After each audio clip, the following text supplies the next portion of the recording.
At night, my husband held me in his arms and suddenly said with affection, "You look so beautiful with your hair down." His eyes were filled with tenderness, but I felt like I'd fallen into an icy abyss, because I always sleep with my hair down. A week later, I went for a prenatal checkup and ran into a woman. Her hair was tied up in a high ponytail, and around her neck hung a dazzling necklace, exactly the same as the one my husband gave me on Valentine's Day. Chapter 1. Sweetheart? Diego suddenly filled my field of vision. "It's our turn. Shall we go in?" My gaze drifted to his face. His expression was perfectly calm, as if he hadn't noticed that woman at all, let alone realized that the necklace around her neck was identical to the one he gave me not long ago for Valentine's Day. I nodded and turned around. He stepped ahead and opened the door for me, but just as I sat down, his phone rang. A work call. Might be something urgent. I'll take it outside. Diego had already joined the board of the regional division. But today was Monday, the mandatory senior management meeting at headquarters. He had to attend. Still, to accompany me for this prenatal checkup. He found a way to take the day off. All these years, he's always put my needs first. Once, I saw handmade mooncakes online and craved them. He flew across provinces to get them to me the very same day. When I had insomnia, he rescheduled his business trip flight just to rush home and hold me through the night. All these years together, he has never made me shed a single tear. Among our friends, we are the textbook couple. But deep down, I know, it's only because he always yields, always accommodates. He cares too much. He's been good to me, day in, day out, for 7 years straight. So much so, that now, when I saw that fleeting flicker of panic in his eyes as he glanced at his phone, I noticed, "You're past the danger zone. Everything looks really good." Clutching the checkup report, I walked out of the consultation room. The woman was no longer in the waiting area. Diego came toward me. "Already done?" Instinctively, I took a step back. Diego never wears cologne. He knows I don't like those scents. But now, there was a faint, sweet fragrance clinging to him. Chapter 2. Diego seemed to notice my reaction. He stopped where he was and didn't come closer, then asked about my checkup. "Everything okay?" "That's great. Pregnancy is so hard on you. Once the baby's born, I'll take some time off and we'll travel. You haven't had much appetite lately. I'll make something fresh for you tonight." He kept talking nonstop the whole way. I responded to each line. One by one, the car stopped at a red light. Diego held the steering wheel, fingers unconsciously curling and rubbing. "Babe, I might have to go on a business trip soon." I turned my head to look at him. His hand on the wheel suddenly clenched, and he forced a smile. "Africa. Once I finish up, I'll find you some unique local handicrafts. I'm a cultural relic restoration specialist. Those things naturally attract me." Diego knew this. He's always known all my likes and habits by heart, which is why it was strange that he gave me that flashy, pearl-studded necklace for Valentine's Day. And now, someone else had the same one. "When are you leaving?" "In 2 days, I think." My phone buzzed. Through the blare of car horns, I looked up. The traffic light had turned green. Summer heat pressed down. A fly slammed into the windshield, its abdomen coiling with tangled patterns. My stomach churned for no reason. "Babe, are you okay? Want to go to the hospital?" He pulled the car to the side of the road. Diego used his body to shield me from the sun, gently patting my back. He looked at me with nothing but deep concern, his face full of sincere worry. "I'll call the person in charge and tell them to replace me. I'll stay home with you." I looked up and gave him a smile. "Go ahead. Work's more important." He pressed his lips together, didn't argue further, and pulled out a pack of tissues from his pocket. The texture was soft. The scent was faint and sweet. The old pack ran out. I bought these at the supermarket next to where I took the call. Didn't expect them to be scented. Chapter 3. I asked Diego to drop me off at the studio. My body was feeling better, and the white glazed porcelain bowl I'd taken on a while ago needed to be repaired. No one's allowed inside my workspace, so Diego waited outside. "I'll come pick you up after work tonight." The cicadas buzzed loudly in the summer heat. I stood by the window watching his car slowly drive away, my fingertips sliding across the phone screen as I dialed Leo. He was my mother's student, got into the company with my father's help, and later became Diego's assistant. Being a government-funded enterprise, personnel movement is strictly regulated. No new hires had joined Diego's team recently. There's a new project in Africa up for bidding. The higher-ups assigned him to lead the team. After hanging up, I opened the hospital visit summary my friend sent me. The woman from this morning, ordinary. No overlap with Diego whatsoever. In fact, she didn't even seem like Diego's type. I lowered my gaze to my belly. They say, under the influence of hormones, pregnant women often become sensitive and suspicious. Was I overthinking?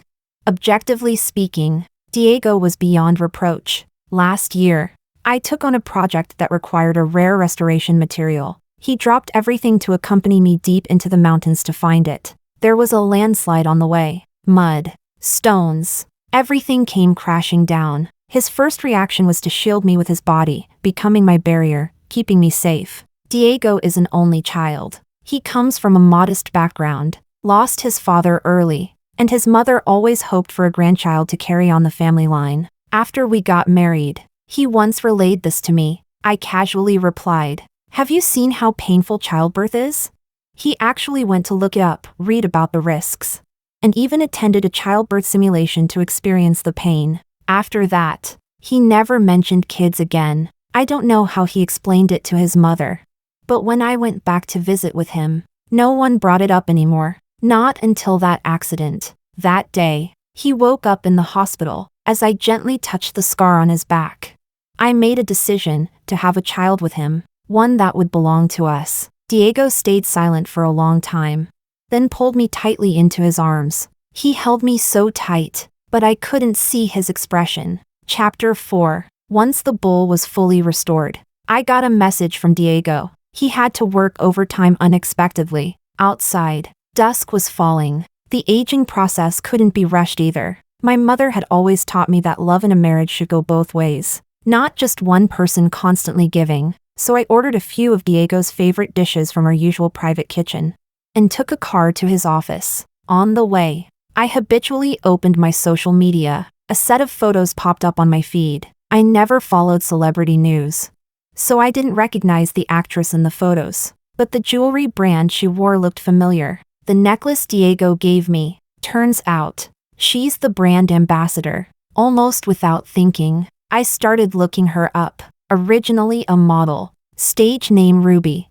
Started with minor roles 4 years ago. Last year, her resources suddenly skyrocketed, and she rose to fame. The twilight and clouds merged. The golden sunset bathed the city in light. I rolled down the car window. The evening breeze swept in, cool and gentle. Last year, around the same time, Diego joined the board of directors and gained real power. My father uncorked his prized red wine to celebrate him. Chapter 5. I called Neo. He was the client for the white glazed porcelain bowl, and also the editor-in-chief of a well-known fashion magazine. Ruby wasn't high-profile enough to deal directly with him, but someone from her agency, a much bigger name, had just appeared on his magazine recently. She wrapped up a new drama not long ago. These days she's planning to travel to Kenya. Why the sudden interest in celebrities? Hey, turns out she's from the same place as your husband. The car stopped in front of Diego's company. I lifted my gaze. The vice president's office, on the 3rd floor, sat in darkness. The Diego who'd claimed to be working late was nowhere in sight. Where was she filming recently? Neo named an obscure city. I happened to have heard of it. Not long ago, Diego went on a business trip there and brought me back a piece of underglaze painted porcelain. Chapter 6. I scrolled to Ruby's latest gossip news. During a live stream promoting her drama, netizens noticed ambiguous red marks on her neck. CP fans went wild, while someone posing as a solo fan of the male lead tried to refute them. Have you all forgotten she was photographed last year going home late at night with some guy? The phone screen went black. My own face reflected in the dark glass, like a cockroach lurking in a corner. Diego's call came through. Wife, you're not at the studio anymore? The workload was heavy and urgent, yet he couldn't bear to make me wait. He rushed over to pick me up after work. At that moment, I was already on my way here, just missing him. The food from the restaurant was still warm. Diego had even made 2 extra appetizers and a pot of borscht. Wife, I've been thinking you shouldn't be left alone right now. I won't go to Africa after all. I lowered my head to drink the soup, but my stomach suddenly felt stuck. Half an hour ago, I just had Neo schedule an exclusive interview with Ruby. For it, she'd canceled her trip to Kenya. Chapter 7. After dinner, while Diego went to slice some fruit, I turned on the TV. A moment later he came out carrying the fruit platter, a faintly guilty look on his face. Wife, I just got a call. A sweet, soft female voice floated from the television. Almost at the same moment, Diego turned his head. Ruby's face appeared on the screen. What is it? He seemed mesmerized, unmoving until I spoke. I know this actress. He sat down beside me, sliding his phone into his pocket. She was my junior in middle school. Didn't expect her to become an actress later. Last year she saw my news and contacted me asking for help. What kind of help?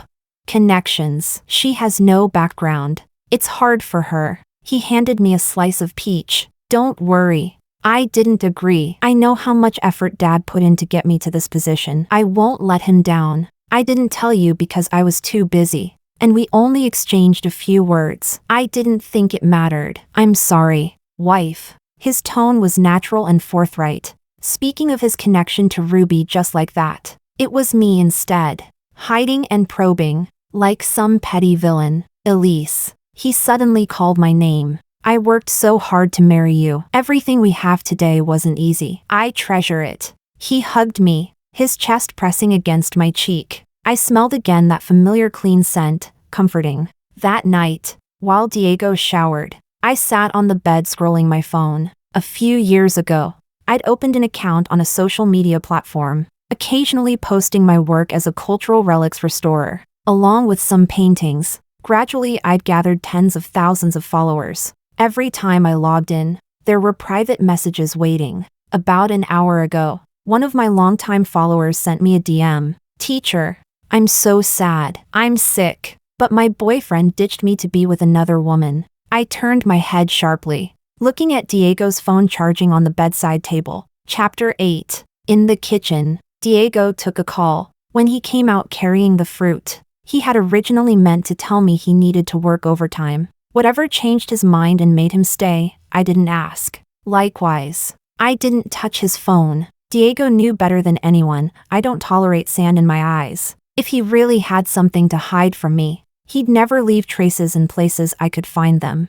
I don't like tug-of-war. Either I stay still, or I strike in one fatal move. Darling, I want to go to Changyun Temple on Saturday. Diego didn't have work that weekend, so he readily agreed. I got up early, heading out before the sun rose. Just as we passed the highway entrance, I received a message from Neo. He had already taken Diego's car key and was on his way to Ruby's place. When setting up the exclusive interview, I had asked Neo to suggest a home visit first to shoot some behind-the-scenes material. Neo was an expert at this kind of thing and easily convinced Ruby. An ancient temple, mountains layered one after another. I climbed step by step. Clouds parted, mist lifted, scriptures chanted. The statue of Kitagarbha Bodhisattva was solemn and compassionate. A fortune stick slipped from my hand and fell to the ground, bringing wine and buying flowers. Youthful affairs. Nothing like the feelings of before. Want to draw another one? Diego bent down to help me up. I looked back. The sky above was heavy with dark clouds, rain was coming. Minutes ago, Neo had just driven away from Ruby's residential compound. Whether entering or leaving, no one stopped him, even though he was driving Diego's car. Chapter 9. I got in touch with one of the fans who had commented under Ruby's post. The original blog post, the one that included photos of Ruby walking late at night with a mysterious man, was long gone. But based on the info she provided, I tracked down the marketing account that had first posted it. He was paid to post, and refused to share anything, only said, I can't afford to cross them. What kind of person holds that much power? Before I could figure it out, I saw my own name on the trending searches. Chapter 10. I work in cultural relic restoration and am fairly well known in the field. Though I've had some visibility outside the circle, mainly through antique and painting communities, I've never had any connection to celebrity gossip. And yet, several trending topics on Weibo popped up all at once. Clearly, someone was targeting me directly. Marketing accounts not only posted my personal info and social media handles, they even went after my family. Our ancestors rose to prominence through antique studies. But by my father's generation, the family had switched to real estate and hadn't touched artifacts in years. But these accounts wouldn't let up. They claimed our assets weren't clean, and even questioned the academic integrity of my mother's university professorship. There was no evidence, just a masterful manipulation of narrative and emotional outrage. In the blink of an eye, my account was flooded. Waves of insults, and even some lone voices accusing my family of using wealth and power to suppress talented youth. Disregarding law and morality, I had a vague idea who they were referring to. The entire thing struck me as ridiculous. I took screenshots of the posts, account names, and comments, and prepared to call my parents to give them a heads up. But just as I exited to the home screen, the posts that had been trending at the top suddenly fell to the bottom of the list. I wasn't sure if Diego would stand up for me, but I was certain he wasn't capable of doing something like that. I tested the waters with my parents and asked a few well-connected friends. They were all equally baffled. In the end, it was my childhood friend Luciana who gave me a lead. "Do you still keep in touch with Kevin?" Those 3 words triggered something, like a fuse pulled tight. A thunderclap roared underground. Memories came flooding back. Kevin. Yes, he would absolutely have that kind of power. Chapter 11. Diego had a dinner engagement tonight, but he was worried I wouldn't enjoy the food the housekeeper made, especially with my pregnancy nausea acting up. So he came home early from work to make dinner for me himself. I invited Leo to come along. He'll help me drink on my behalf. Leo's car was parked outside, waiting, while Diego was busy in the kitchen. I invited Leo in to sit. Who would have thought? Diego, so sharp and decisive at work, actually puts on an apron at home. "Only for you, sis-in-law. This tea has such a unique flavor. Did you pick it up on one of your field trips again?"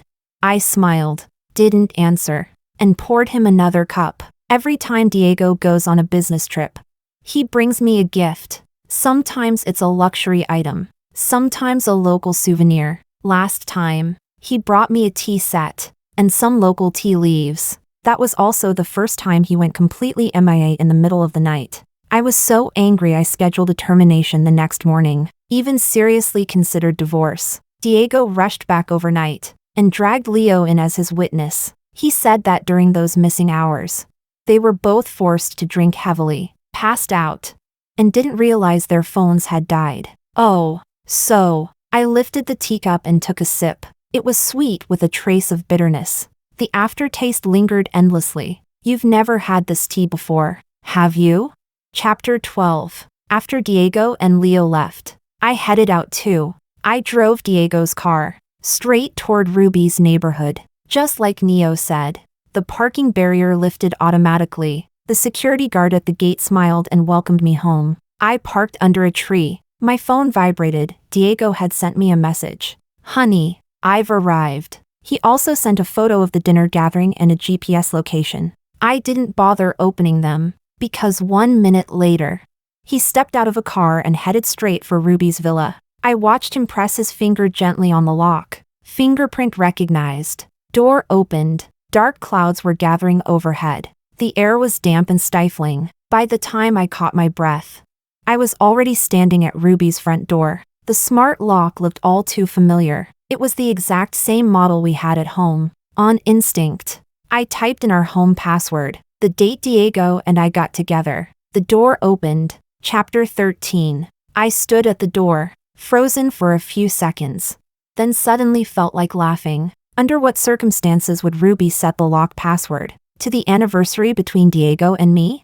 Either that day also meant something significant to her, or this villa was bought by Diego himself. Diego was someone my father had personally chosen. He came from a poor background, rose through the ranks with me at an elite school, was given opportunities to study abroad, and now held a position of power. In other words, it was my father who funded his ability to keep a mistress. I lifted my foot, then stopped, right where I was about to step. A pair of pink leather shoes sat neatly on the floor, clearly not Diego's, and too small to be Ruby's. "Happy birthday to you." A soft, sweet voice drifted out from the living room. Step by step, I moved closer, hearing Diego's familiar voice join in, blending perfectly into the melody. A little girl ran into view, bouncing with joy. "Happy birthday, Mommy!" She threw herself into Ruby's arms, who wore a party hat. Off to the side, Diego looked at them with eyes full of tenderness. Click! The flash went off. I took the perfect family photo myself. The male lead snapped his head up. And what kind of face was that? The one I had kissed, caressed, watched day after day for 7 years, memorizing every single line. But in that moment, facing those eyes that had once held only me, my stomach turned violently. "Daddy, is this the photographer you found for Mommy?" The little girl tilted her head and looked at me, pure and innocent, just like I was at her age. Growing up surrounded by fatherly and motherly love, standing beside her.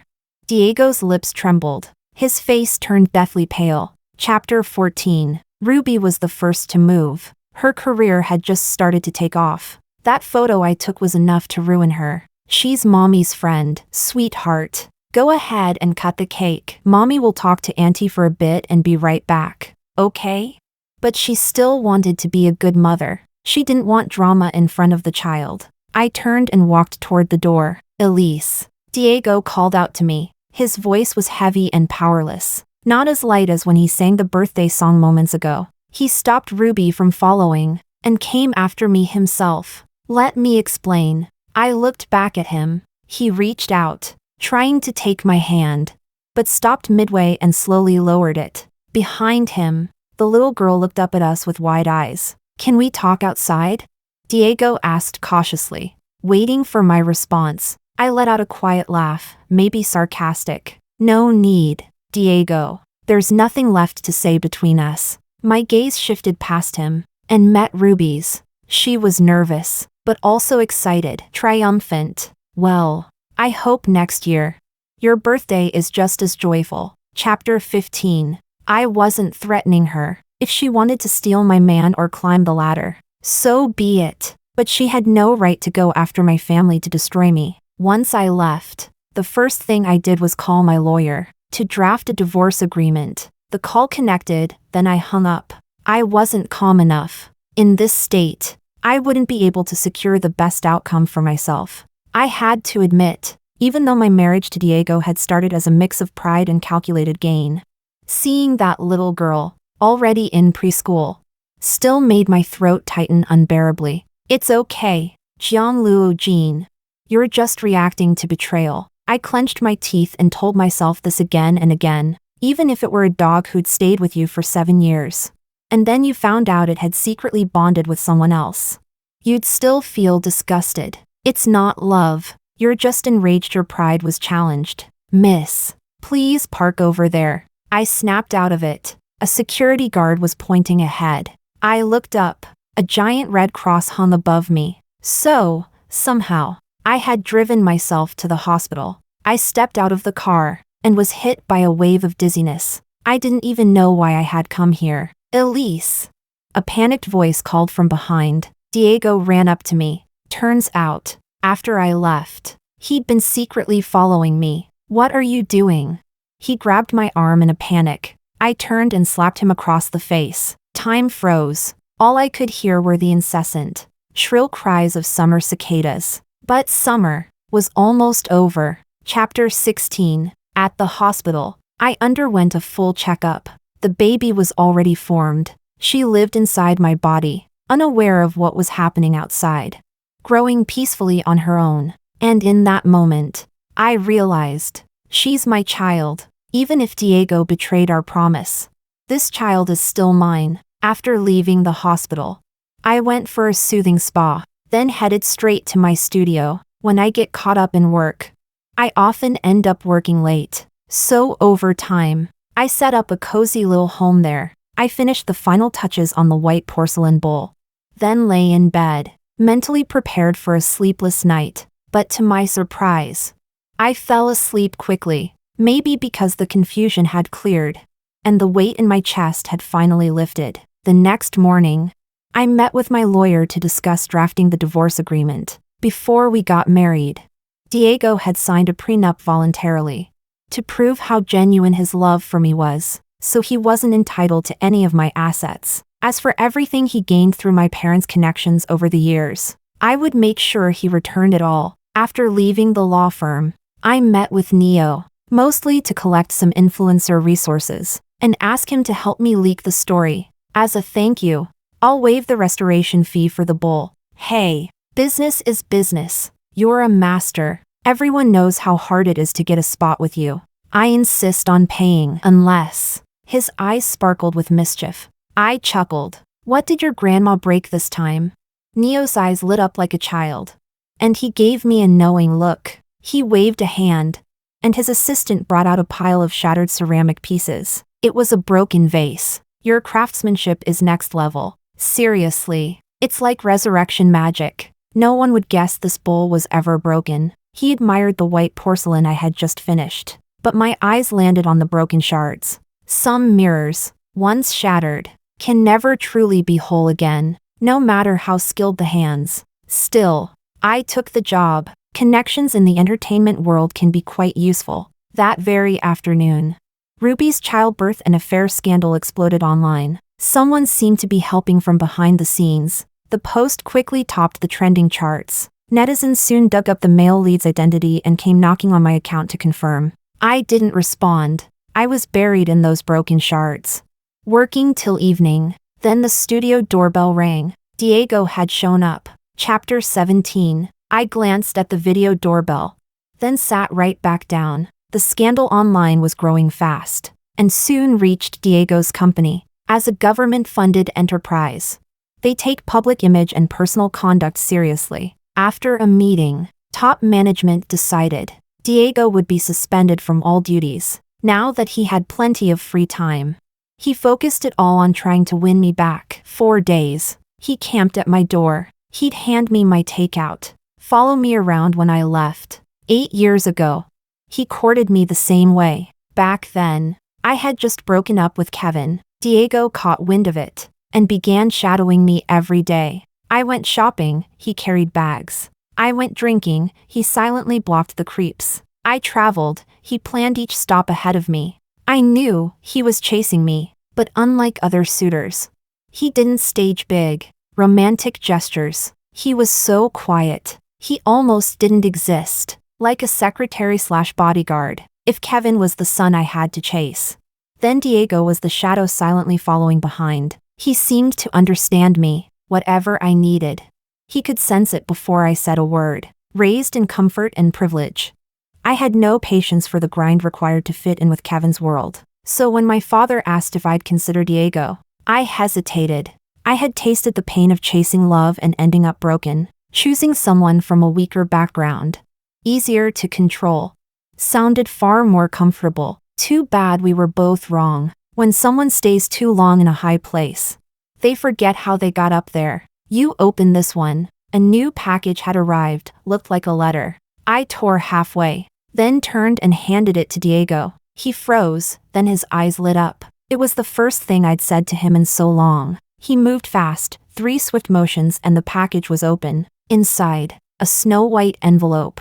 On the cover, bold black letters. Divorce agreement. Chapter 18. Take a good look. If there's no issue, sign it. What responded to me was a dull thud. Diego rolled up the divorce papers and threw them directly into the trash can. He rarely disobeyed me so bluntly. I'm not getting divorced. After being with him for so long, I knew him well enough to guess that his recent calmness came from one thing: wishful thinking. He knew my character: decisive, merciless. When I loved Kevin, I loved fiercely. I was even willing to give up everything just to be with him. But once I realized I didn't mean that much to him, that I was the only one pulling in a tug-of-war, I let go almost instantly. Now things were different. I was nearly 30. I had a child on the way. 7 years of companionship made Diego foolishly assume that even if I wouldn't compromise for him, I might do it for the child. Elise, our baby is about to be born. You may not understand how important a father is in a child's life, but just look at the difference between me and you.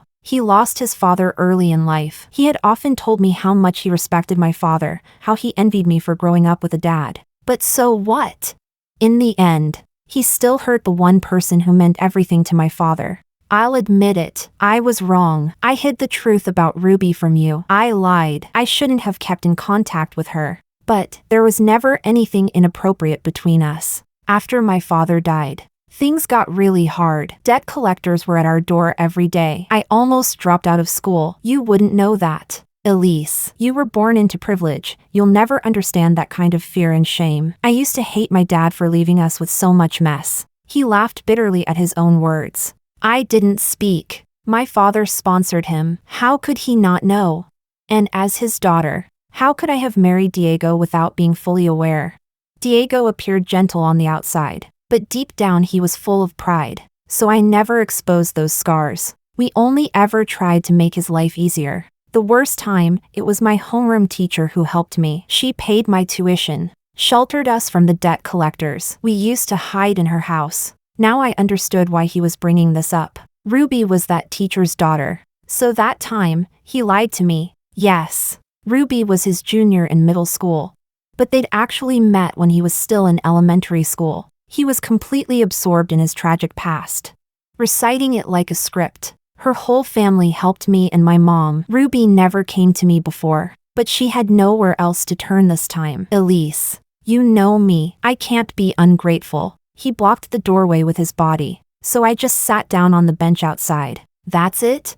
He looked at me, and after 2 seconds of eye contact, his throat moved, and then he continued, and the child. I leaned forward slightly, elbows on my knees. He crouched down to meet me at eye level. Sophia, that little girl is Ruby's daughter, with her ex. He paused after every sentence, carefully watching my face. She was abandoned very young. She doesn't remember much. One time, Ruby came to see me and brought her along. She could barely walk. She stumbled, and I caught her. She grabbed my hand and called me daddy. He looked down at that part, so I couldn't see his eyes, or the tenderness he could no longer hide. She reminded me of myself when I was young. I couldn't say no. Slowly, she really started to treat me like her father. Back then, you had told me you didn't want kids, and I didn't want you to go through that pain, so I hadn't imagined it. That day, when I told him I wanted a baby, his stunned reaction had no real joy in it. He lowered his head again. It's all my fault. I didn't set proper boundaries. I'm sorry, Elise. I really messed up. Suddenly, he grabbed my hand. I instinctively pulled back in disgust, but he suddenly dropped to his knees. Elise, I know I deserve hell. I've wronged you. I've failed you. But, for the sake of our child, please, give me another chance. He looked up at me earnestly, holding one hand over his heart. I've already made things clear with Ruby and her daughter. I won't see them again. You can check my phone. I'll delete all my accounts if you want. I'll stay home, stay by your side. Elise, I won't leave you or the baby. I swear. This tall man, over 6 feet tall, was trembling, his eyes red. Please, don't divorce me. I stared at him. Suddenly, I let out a snort of laughter. Diego, do you think I'm an idiot? He froze. I tilted my head slightly and locked eyes with him. Do you honestly think I don't know everything? Chapter 19. Diego looked at me, his eyelids drooping slightly, and stayed silent for a good 5 or 6 seconds. He was probably weighing things. In the end, he still couldn't help but use the same smooth talking, back and forth tactics from the workplace on me. Do you know? Ruby had already started following my account 4 years ago? 2 years ago. She started messaging me. Diego's eyes widened abruptly. What was he so shocked about? Was it regret that he had done all that and lied to me too? Or was he angry that Ruby had been so arrogant, and now her actions had exposed his lie? Do you need me to pull out the paternity test results between you two?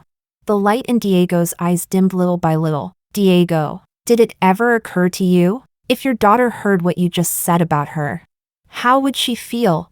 You keep saying you couldn't bear to hurt her, but you're just like. I pressed my lips together. In the end, I didn't say the rest. Not because I pitied him, but because I didn't want to stoop to that level. But he still got the message. His one straight back slumped. Yeah, I'm just like my father, maybe worse. Abandoning a child for personal gain. I pulled my hand back. not offering him one bit of sympathy. You've already lost one child. Don't break the heart of the other. Sign the divorce agreement either quietly in private or publicly in court. I stood up and walked out. The weather today was nice. It felt like a waste to stay cooped up in the studio all day. Might as well go out and enjoy some fresh air. On the way out, my mom called and asked if I wanted to come stay at home for a while. The online uproar had gotten huge. Ruby had been blacklisted, forced to pay massive damages, and Diego had been suspended pending investigation. Naturally, my parents weren't unaware of what had happened. I'm fine, Mom. Don't worry. Once I finish the work I have on hand, I'll come home. My mother was silent for a moment. When she spoke again, I could tell she had been weighing things in her mind. But in the end, she still chose not to hide it from me. Kevin reached out to your father not long ago. Chapter 20. I drove aimlessly for a long time. Before I realized it, the car had stopped in front of a tea house. The layout and name were familiar. Back in college, I used to spend a lot of time in a place just like this. Not that I was ever really into tea. I was dating Kevin back then, 8 years older than me, and he loved studying tea culture. Opening a tea house was one of his hobbies. This must be a branch. I've been in Tanching for years and haven't seen another one around. Suddenly feeling thirsty, I opened the car door and got out.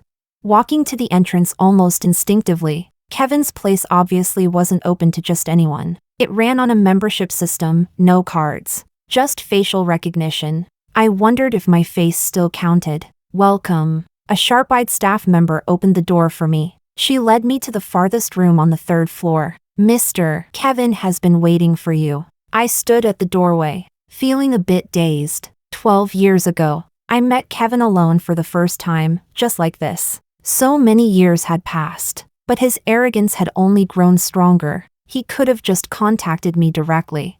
But instead, he reached out to my father, leaving a message for me. If I wanted to see him, I'd show up. If not, he wouldn't push. Just like back then, if I could accept that he couldn't give me a future, I could stay. If not, I could leave. He wouldn't stop me. Unfortunately, he hadn't changed, and neither had I. My fingers were just an inch away from the doorknob. Then I pulled back and turned to leave. Elise. The corridor was quiet and empty, his voice echoing like it came from a distant past, drifting softly to my ears. I turned around. The dim hallway light cast a warm glow on the man's features, making him seem softer somehow. My gaze dropped to his ring finger. It was bare. Maybe it was intentional. He took off the ring before meeting me. Or maybe, even a well-matched marriage didn't last long after all. Either way, it had nothing to do with me now. Back then,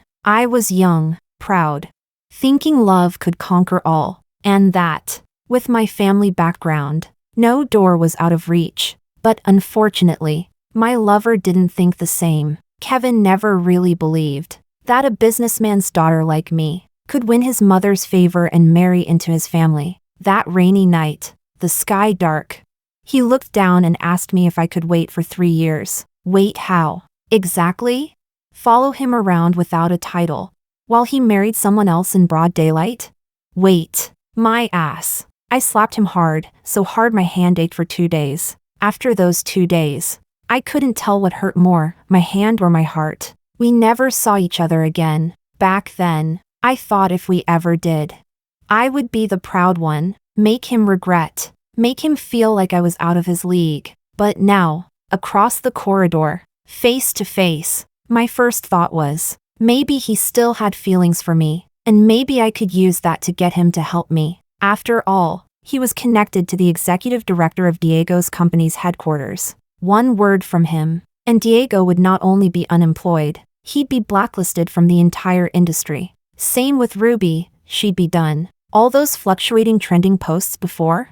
That had to be his doing. I can't give you anything. There's no chance for us to start over. I laid my cards on the table. He smiled, quietly brewing tea. Steam rose between us. I know you didn't change for him. That's enough. Yes, time doesn't matter. Loving the wrong person doesn't matter. What matters is, I was always myself. Never lost. Never cheapened. And that means my path forward will always be bright and beautiful.